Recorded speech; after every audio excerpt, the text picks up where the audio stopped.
What is up, guys? Welcome back to a brand new video on the channel and a brand new series as well. We're going to be starting my team. Everyone's been doing it for a very long time by this point. I wanted to hold off and wait, and here we are, finally at the start of it. This video we're actually going to go in and get everything started and have a look at, what the car is going to be, the team and stuff like that, and we'll get into racing in the next video. So we're just going to set up on my team as we go along. So here we are in our all black overalls and black helmet. Made sure that I made everything all black before we launched the livery. So it's going to be interesting to see the reception I get on the livery. I mean, Twitter's seen it ages ago, but for the most part, obviously, it'll be the first time on the channel. So we're going to be driving as the team that used to be in F1, a great team, Lotus F1 team. So we're going to bring them back and see what we can do with them and the drivers. So the first ones we're going to pick, I went through all of them to see what the best one we could do. I'm going to go with this this Asian one. It looks like the kind of thing that you would see on the Lotus back in the day. So we're going to go with this one. This is a decent bonus, and obviously in terms of the weekly income, it's not too bad. But in terms of power units, it's going to be tricky to decide what we're going to do. Ideally, Mercedes would have been the one to go for. Ferrari, if it wasn't going to get nerfed, obviously this was recorded really early on when the game was launched. So I think the best one we're going to go for, really, I mean, I'm pretty sure, down the line, obviously things will change and whatever, but we're going to go with the Renault. And for our teammate, we had a look at all the drivers, maybe thought about Nick De Vries, but realistically, Antoine Hubert was kind of the one that I definitely didn't want it to go for. Mostly because, obviously, loved Hubert as a driver, and I also wanted to bring him into Formula 1. And so yeah, I mean, it's all within our budget. We managed to do our budget exactly. Obviously, it was really tough to decide on anyone else, maybe spend some money elsewhere. Obviously De Vries probably would have been, the primary one, given his rating is a lot better than everybody else's. Sima Matsushita is on par with Hubert, but for the sake of one, it's really not worth it. But so what we're going to do is we are going to stick with Antoine Hubert. As you can see, I was just up and down. I couldn't really decide. I look at Boccolacci at one point because I know how good he was in the F2 career mode, but it's interesting because obviously there's not many times throughout the season who you can pick, but we are going to eventually sell with Antoine Hubert. Given the weekend of it being Spa as well, I figured might as well get it out at some point soon. Obviously come to the end of the F2 career mode, but you go into the livery select, which you guys aren't exactly going to see. So obviously I'll skip this over in just a second, and we're just going to go for an all black livery with all the sponsors on and stuff like that, just so you have no idea. The only thing that will probably give it away of what the livery may look like is the colour of the number on the front of the car, but other than that, you'll just have to wait. You've got the Lotus badge already pre-installed. If you don't know how to do that, do check out the tutorial on how to get logos in game. Really easy. And then we just got to try and blend all the colours together. This is what I found to be the trickiest part of the game in my team, was getting these colours right. I think they do change periodically between how the game works and stuff like that. We're going to throw in a bit of red because the Lotus at one point or another did actually have a little bit of red on the car, but again, we won't give too much away on the livery. I think ultimately we're going to end up staying with the cream, the red and the white, mostly because obviously our sponsors will predominantly on the black car will probably be white. The exception obviously being the Lotus sponsor, which will be the traditional Lotus beige on the actual the chassis as well as the numbers, just so we can keep kind of like a what's the best word to describe it, kind of keep it uniform, if that makes sense, just so that way we don't have any dramas. But here we go for the interview.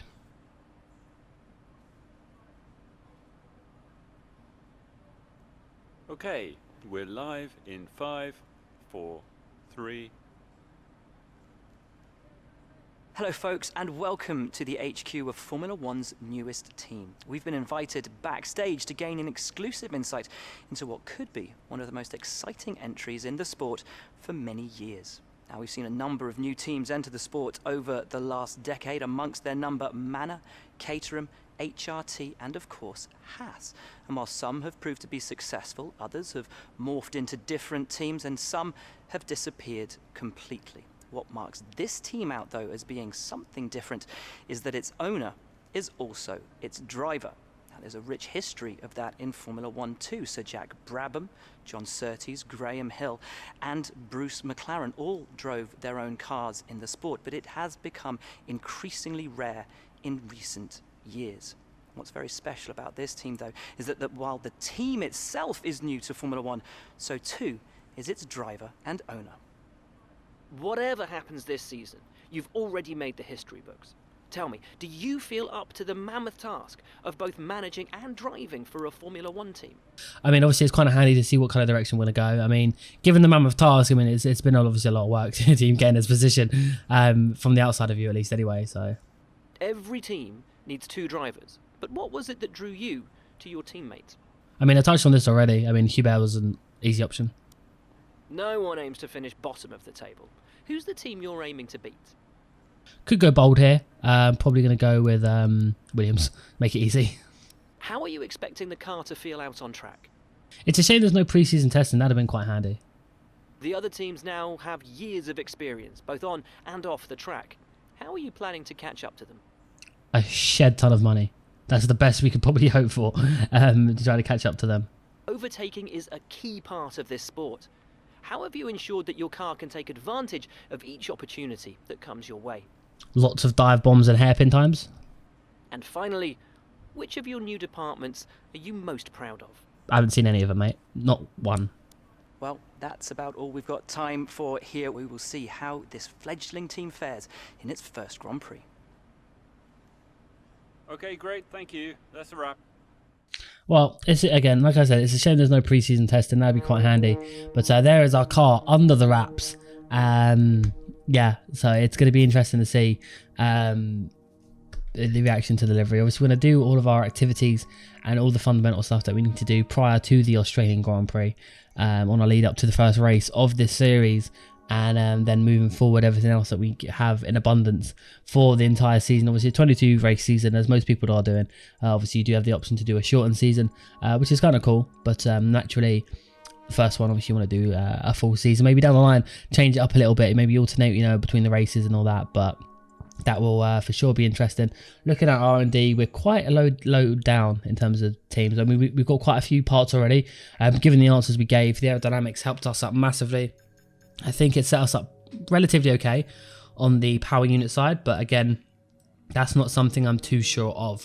So yeah, we've got a few helpful parts for the power unit, no actual parts built in that we're actually going to end up using and running, but mostly aero focused. I think maybe prioritize the aerodynamics similar to what Red Bull did for quite a long time. Not that's great on the power unit, but when it comes to an aerodominated track, then that's probably the route we'll probably go. Just to make our life a little bit easier in the grand scheme of things. I mean, we're the third best team out of all 11 cars. So yeah, we'll have to see what we can do. But nonetheless, we're going to swiftly move on, and we're going to advance time to probably one of the best parts really of this video. And the main reason you probably clicked on is the car reveal.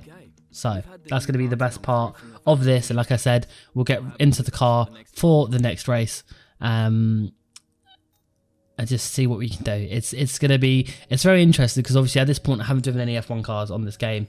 I've only driven F2 cars, so it'll be the first time I'm in an F1 car, but by that extent as well, it's not even a proper F1 car, if that makes sense. It's a My Team car. So I think the first time we've raced in an F1 car will be the AlphaTauri in the F1 career mode. That will still continue. Obviously I took a little bit of a break off making videos and whatnot, doing a bit of other things to get things in order for the next steps I'll be taking in my career. So yeah, that'll be exciting. Obviously I'll share that on Twitter when it gets to the correct date, but nonetheless you'll obviously see that series. You'll see hopefully other ones. I've got a few in the pipeline I really do want to do. And given the amount of freedom I have now, I'll definitely be easy to do that. But let's get to the car reveal and see it.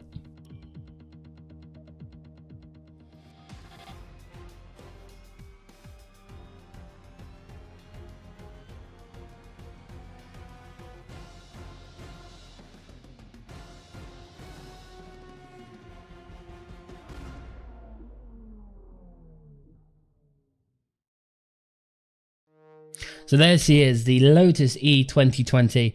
I couldn't think of a better name than that, so I do apologise, but there she is in all of her beauty. I'm so happy with how it came out. I mean, it was the first mod I did on the car, and as you can see, we're quite empty on sponsors. So as we get more sponsors, certain places will fill up a little bit more.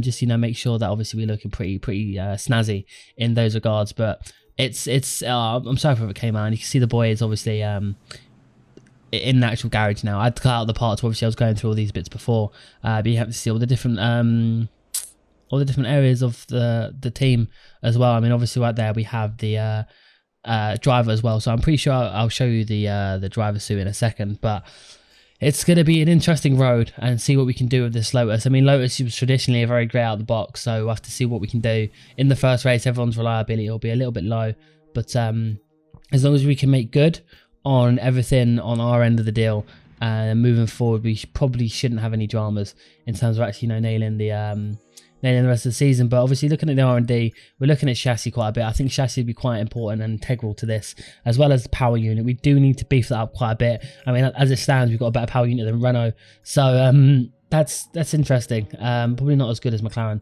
unfortunately, but we'll have to see what we can pull out throughout the rest of the season in terms of power units, in terms of just general race results as well, as we select our tyre allocation for Melbourne. But that's been it for you guys. Hope you've enjoyed. If you do, slap a like on it and make sure to subscribe for more of this series and the following episodes of the F2 career mode. I'll be finishing up soon.